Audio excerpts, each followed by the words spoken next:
There are times when a client is not able to do the things that they want to do because of certain images in their head.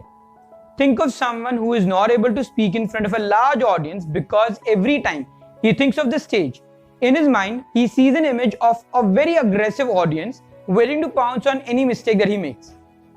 Or someone who is not able to go for an interview because every time she thinks of the interview, she sees the image of her authoritative teacher who would constantly insult her. In both the examples, the fear is triggered by a visual in the client's mind. First, about a future that hasn't really happened and is just one possibility of many. And the second image from the past that in reality is over and actually has nothing to do with the interview that the client wants to go for. Now that we know what is triggering the fear, that is these images, all we need to do is change these images, right? That should be easy, shouldn't that be? It is, once you know how. And that is exactly what we will focus on in this video.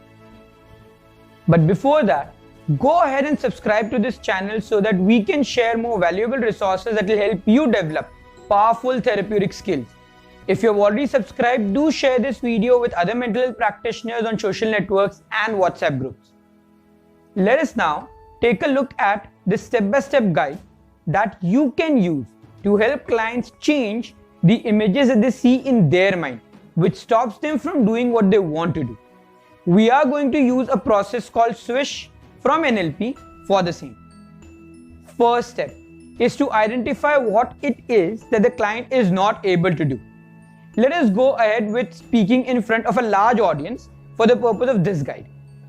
Second step is to identify the current image that they see in their mind when they think of doing what they are not able to do. An image like that of an aggressive and angry audience. Third step is to help the client identify the replacement image that would help them feel more comfortable with doing what they want to do. In the current example, an image like that of an audience giving a big round of applause. The next step is to ask the client to close their eyes and think of doing what they want to but are not able to.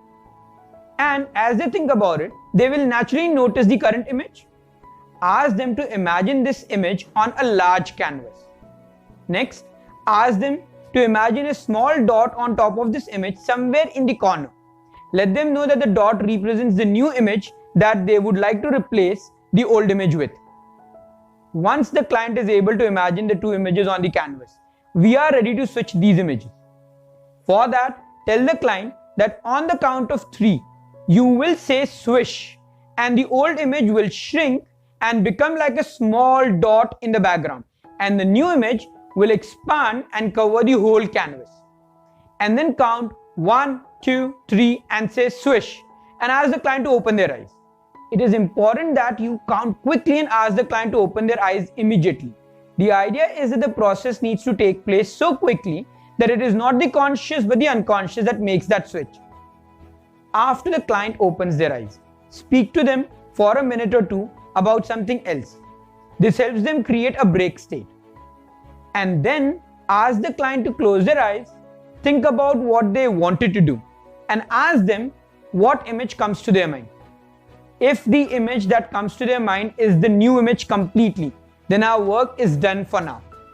The client will see the results of the work when they have a chance to do what they want to do the next time. In case the client does not see the new image completely, which means they will either still see the old image or a mixture of the old and the new image. Then repeat the process with the image they see now and the new desired image. Repeat the process till the client sees the new image completely when they think of doing what they want to, but they were not able to earlier. In our current example, repeat the process till the client sees the image of people giving him a big round of applause when he thinks of speaking on a stage. Last step is to ask the client to let you know the next time they get a chance to do what they wanted to do. That is it. This was simple, wasn't it?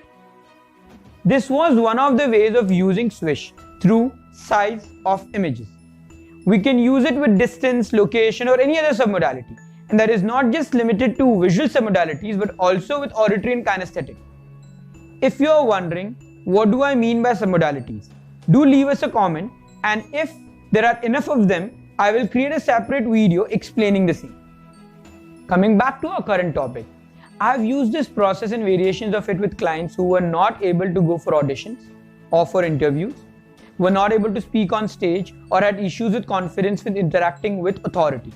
The more interesting applications, though, have been with respect to getting over breakups or even moving beyond grief and sadness that was triggered by the image of the last rites of someone close that the client had lost to a disease.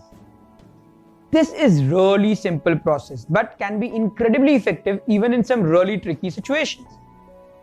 That said, there are situations where the client may experience a relapse. That would happen either because of the presence of a strong secondary gain or a deeper emotional issue that the client needs to deal with before they can address this particular situation. If you are wondering how would you help the client deal with these secondary gains or with deeper intense emotional issues, stay tuned as we will be exploring the same in our future videos. If you would like to be notified about the upcoming video, do watch this space and follow us. I would also request you to join us in this mission to help mental health practitioners develop powerful therapeutic skills. You can do so by liking this video and commenting on it. Share with us your views on whether you think this will work or not in the comment section below, or you can just say hi to us.